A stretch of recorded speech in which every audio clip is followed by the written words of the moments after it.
कि centre of mass उधर shift होता है जिधर द्रव्यमान ज्यादा होता है वस्तु का। अगर ऐसा निकाय है जिसमें द्रव्यमान दोनों तरफ सेम है तो उसका मिडिल में हो सकता है, ठीक है, सेंटर ऑफ मास। परंतु अगर एक तरफ मास कम है और एक तरफ मास ज्यादा है तो उसका जो सेंटर ऑफ मास होता है वो उधर शिफ्ट होता है जिधर मास ज्यादा होता है। कैसे देखिए, जैसे ये देखिए मेरे पास एक रॉड है ऐसे जो दोनों तरफ मास सेम है, इट मींस नहीं है, देख लो, ठीक है ना।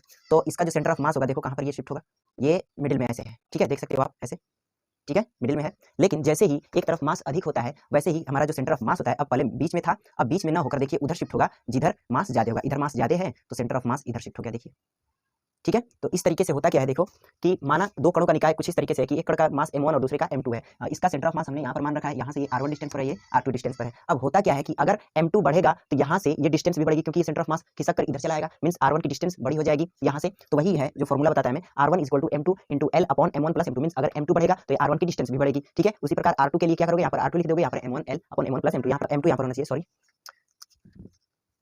ठीक है। r1 is depending upon m2 and r2 is depending upon m1 है, ठीक है, समझ में आया होगा, थैंक यू।